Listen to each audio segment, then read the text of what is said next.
지금 나오는 비트코인의 반등. 하지만 속으시면 안 됩니다. 지금 필요한 건 추격이 아니라 의심입니다. 반등에 도망가야 하는 이유 툭 까놓고 말씀드리겠습니다. 안녕하세요. 아나운서 이현재입니다. 안녕하세요. 불꽃남자 데니입니다. 네, 불꽃남자님. 네. 불꽃이 지금 튀고 있나요? 코스피 코스닥은 튀고 있던데 네. 코인은 안 튀고 있더라고요. 그러니까요. 네. 참. 그래서 오늘장 어떤 내용으로 풀어주실지 예고로 한 줄? 다시 튀어. 다시 튀어? 네. 또 튀라고 합니다, 해야 여러분. 됩니다. 죄송합니다. 네, 일단 매크로 이슈부터 짚어보겠습니다. 오늘은 요즘 투자자들 사이에서 뜨거운 감자죠. 스페이스 X의 상장 이슈 다뤄보려고 합니다. 세계에서 사실상 독보적인 민간 우주 기업인데다가 일론 머스크라는 상징성도 갖고 있고요. 특히나 AI 광풍 이후에 다시 등장한 초대형 성장 스토리까지 펼쳐지려는 듯한 스페이스 X입니다. 이건 테슬라 초기처럼 인생을 바꿀 기회가 아닐까 하는 이런 기대감이 자연스럽게 따라붙기 때문에 관심이 안 가는 게 사실 이상할 정도예요. 우주선 좀 하네? 대박인데? 이런 게 아니라 시장의 다음 성장 스토리가 어디로 가느냐를 가늠하는 이벤트에 가깝다고 볼 수 있겠습니다. 근데 여기서 마냥 신날 수만은 없는 게 미국의 장기금리예요. 미국 30년물 국채금리가 9년 만에 5%를 넘어서면서 시장 긴장감이 커지고 있다는 보도도 있습니다. 이렇게 금리가 올라가면 시장은 계산기를 쓱 이렇게 꺼냅니다. 은행 예금만 해도 이자가 꽤 나오고 돈 빌리는 비용도 비싸지면 투자자들은 이렇게 되묻죠. 좋은 회사인 건 알겠는데 이 가격까지 주고 살만해? 스페이스 X의 상장 기대감은 우주 관련주에 긍정적으로 해석될 수는 있지만 장기 금리가 높아지는 구간에서는 가치 판단에 대한 부담도 커질 수 있습니다. 근데 이 분위기가 코인 쪽하고도 좀 연결이 돼요. 비트코인이 종전 기대감에 77,200달러를 회복했다는 소식이 나왔는데요. 관건은 휴일 이후에 ETF 자금 유입세죠. 결국 시장은 기대감은 당연하고 실제 자금 유입, 그러니까 수급이 함께 따라오느냐, 이 흐름을 지켜봐야 할 중요한 구간이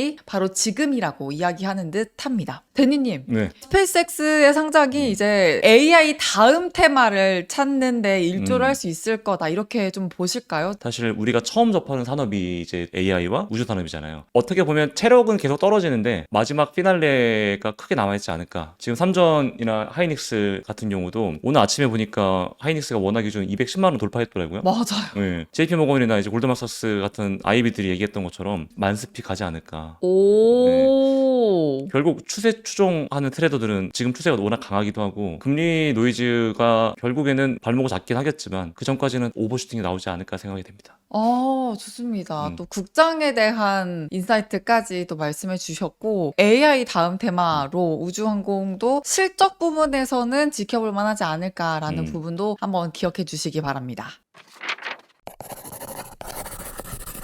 자, 오늘 첫 번째로 볼 거는 제가 항상 보는 이 전체 하락 파동의 피보나치 되돌림 레벨인데, 제가 지난번에 방송에서 말씀드릴 때 이 0.236 레벨을 강하게 이탈했을 때 좋지 않을 거다라고 말씀을 드렸었던 기억이 있거든요. 근데 제가 브리핑한 이후에 확대해서 보시면 이탈이 나왔었어요. 네. 이게 날봉이니까 0.236을 깨고 한 번 더 빠진 다음에 올라온 거거든요. 실제로 이때 저희는 숏 포지션을 보유하고 있었고, 그래서 수익을 익절하면서 현물 들고 있었던 그 물량들을 다 손절을 했어요. 손절이 크진 않았는데 어쨌건 리스크 관리했다라고 보는데, 결론 먼저 말씀드리면 뷰가 바뀐 게 아무것도 없어요. 왜냐면 이 0.236 레벨이 이미 훼손을 했다는 거에 좀 포커스를 맞추고, 저희는 저점을 한번 훼손한 게 여기에 포커스를 맞춰야 돼요. 어쨌거나 지금 단기적으로 반등은 나왔으나 저점이 내려간 거는 이건 매우 중요한 일이거든요.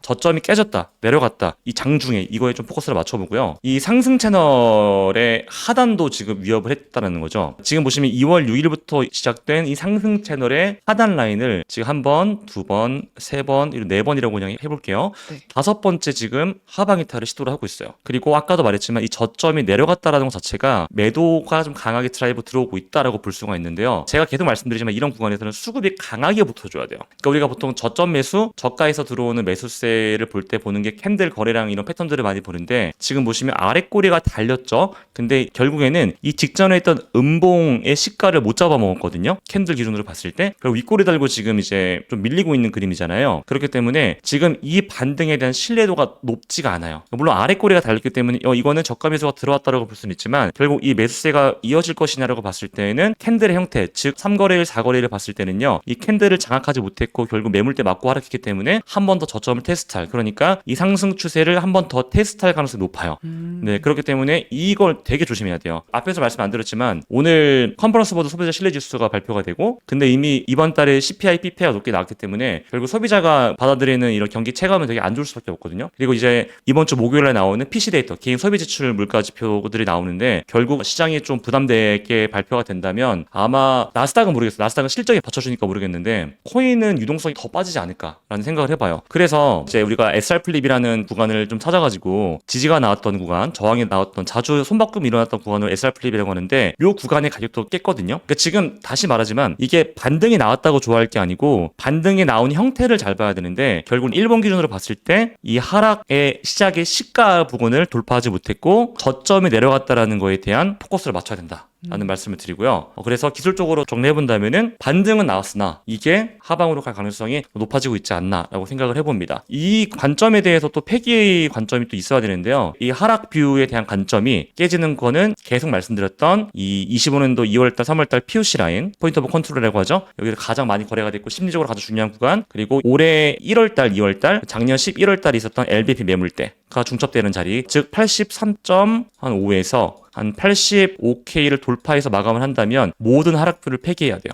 왜냐하면 0.382 구간도 돌파가 나오는 구간이고 전체 하락 파동 0.382 구간이랑 POC, LBP 다 중첩이 되거든요. 그렇기 때문에 이 모든 관점은 83.5 정도가 돌파가 나오게 되면은 폐기를 합니다. 그 전까지는 하락에 대한 관점을 좀 유지를 할 것 같아요. 대니님, 네, 상승 추세를 테스트할 시기가 올 것이다 말씀해 주셨잖아요. 맞아요. 그럼 그때 그 상승 추세에서 음. 또 이익을 실현할 수 있는 전략이 나올 수 있을까요? 있죠. 추세라는 거는 결국 제가 지금 말하고 있는 83.5에서 85K를 돌파해야 되거든요. 그러니까 돌파한 다음에 이제 안착을 했을 때는 우리가 이제 다시 위로 볼 수 있는 모멘텀이 생기고요. 만약에 맞고 빠지는 경우가 생기면은 다시 약세 관점으로 더 강하게 드라이버가 되거든요. 쉽게 말하면은 만약에 여기를 돌파해서 마감해요. 이렇게 해서 마감해요. 그러면 이 추세가 이제 연장되는 거잖아요. 네. 근데 만약에 맞고 빠지면은 이중고점 형태 나와요. 더블탑. 이렇게 되면 더 조금 더 안 좋게 되는 거라서 사실 돌파가 나온다 그러면은 돌파하고 여기를 안착해서 비비는 것까지 봐야 돼요. 횡보하는 것까지 봐줘야 돼요. 이렇게 되면은 이렇게 볼 수가 있다는 거죠. 딱 돌파 나올 거니까 지금 들어가자. 롱 혹은 뭐 매수하자보다는 조금 관망해서 지켜보자. 라는 얘기를 좀 하고 싶어요. 알겠습니다. 관망으로 지켜보자라는 의견 주셨습니다. 자, 이제 온체인 데이터 볼 건데요. 온체인 데이터 요즘 좀 유의미한 데이터 변화가 좀 있습니다. 첫 번째로는 거래소 보유량 데이터인데 거래소 보유량이 늘어나게 되면은 매도 압력, 즉 거래소에서 매도하려는 움직임이 강해진다라고 우리 많이 보거든요. 그런데 지금 최근에 보시면 거래소 보유량이 계속 올라가고 있어요. 이 말은 즉슨 매도하려는 주체들의 매도 움직임이 강해지고 있다라고 보는 게 합리적이고요. 두 번째로는 펀딩비가 계속 양수 구간인데 지금 과열 구간인 것 같습니다. 쉽게 말해서 2월 6일 이후로 저점 나온 다음 이후로 펀딩비가 지금 제일 높아요.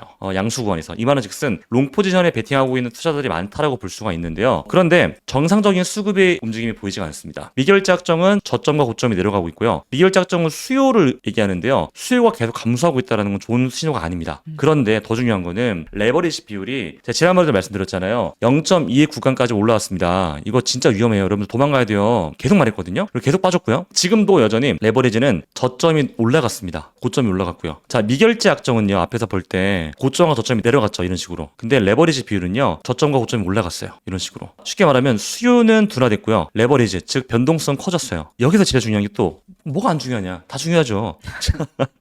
자, 그럼 이게 현물 거래량이 받쳐줘야 돼. 제가 저번에 말했죠. 여러분들. 시장이 지금 선물 시장이 주도하고 있으니까 결국 하락할 때 현물 시장이 받쳐줘야 됩니다. 말씀드렸잖아요. 지금 보시면 총알이 있어야지만 시장이 올라가거나 총을 쏠 텐데 그 총알은 스테이블 코인이거든요. 스테이블 코인이 계속 감소하고 있어요. 그렇죠? OI, 즉 미결제 확정은 그냥 박스권이에요. 고점 저점은 내려가고 있습니다만 크게 드라마틱하게 안 내려가고 있잖아요. 근데 거래량 볼륨은 내려가고 있고요. 특히 현물 거래량은요 더 내려갔어요. 이거 안 좋은 거죠. 이걸 보고 어떻게 좋다고 얘기할 수 있겠습니까? 결국 제일 중요한 거는 수급이고 수요인데 지금 금리 환경도 안 받쳐주고 있고 미국 주식이랑 우리 국내 주식은 기대감 때문에 가면서 결국 시장의 유동성 쭉쭉 빨아들이고 있고 실제로 저희 유튜브 조회수도 반이 반토막 났어요. 근데 그 사람들이 저는 그럴 것 같아요. 코인 안 볼 것 같아요. 물려있으니까 보면 스트레스 받을 것 같고 저희 어머니도 그렇거든요. 코인 물어보면은 아직도 그런 거 하고 있니? 요즘엔 그래요. 그러니까 지금 많이 하락했으니까 이제 올라갈 거냐. 크립토 윈터가 조금 더 길어지지 않을까 생각을 해봅니다. 종합해보면 긍정적인 요소가 물론 몇 개가 있긴 한데 10개 지표 중에 1개, 2개밖에 없어요. 그럼 현명한 트레이더고 합리적인 트레이더라면 그 한두 개의 베팅을 하면 바보거든요. 틀려도 8개, 9개를 보는 게 맞지? 그래서 저는 오늘 좀 더 비관적인데, 왜냐면 제가 계속 브리핑했던 내용들이 계속 맞아 떨어지고 있잖아요. 수급 데이터를 보더라도 가짜인데? 제가 지난주 목요일날 저희 영상 올라간 다음에 비트코인 올라가면 커피 쏜다 그랬잖아요. 그러니까 우리 맞대맛 했잖아요. 근데 결국엔 지금 하락했거든요. 저는 이 관점을 유지를 하도록 하겠습니다. 매운맛을 고수하시겠다. 그렇죠. 좋습니다. 근데 시장이 수급이 돌아올 만한 모멘텀은 안 보여요. 너무 껌껌해 앞이. 앞이 껌껌해. 네. 그건 그렇고, 음. 데니님. 네. 텔레그램이 매매일지? 뭐 이렇게 맞아요. 바뀌었던데 뭐 신경의 변화가 있으셨어요? 원래 그 온체인 데이터를 그냥 분석만 하고 시장의 방향성에 대해서 얘기를 조심스럽게 했었는데, 네. 사실 그걸 보러 오시는 분들도 계시겠지만 대부분은 저의 매매에 관련된 좀 방향성, 결과, 거기에 따른 어떤 데이터 정립과 약간 그런 인사이트를 공유하고자 오신 분들이 많을 거라 생각했어요. 저도 이제 트레이딩을 다시 최근에 잡고 나서 결과도 나쁘지 않고 좋거든요, 결과가. 그래서 저도 좀 자신감을 얻어서 이분들한테는 내가 조금 더 나의 인사이트를 더 제공하자. 단순하게 1차원적으로 이러니까 안 좋아요가 아니고, 이러니까 구체적으로 어떻게 해야지만 될 것 같고, 그럼 내가 틀렸을 때는 여기를 손절을 해야 되고, 이런 좀 가이드들을 제시해주고자 합니다. 그래서 저의 그냥 매매 일지를 쓰는 느낌으로 아이디어가 많으면 다시 올라가겠죠. 없으면 안 올라갈 때도 있을 거예요. 그렇지만 뭐 기술적인 분석, 온체 분석을 통해서 명확한 어떤 타점 혹은 아이디어를 제공하고자 변경을 했습니다. 초등학교 때 일기 잘 쓰셨어요? 그러니까 이제 쓰려고요. 밀린 거 네. 이제 쓰신다고 하니까. 네, 이런 숙제 이제 씁니다. 텔레그램 많이 이용해 주시면 좋겠습니다. 어떻게 매매를 해왔는지 또 솔직 담백하게 담길 글 기대해 주시면 좋겠습니다. 그리고 오늘 컨텐츠 구독과 좋아요 그리고 알림 설정까지 꼭 해주시고요. 댓글란에 댓글도 많이 달아주시면 저희에게 힘이 되니까 소통도 많이 부탁드립니다. 오늘 여기서 마치겠습니다. 안녕. 감사합니다.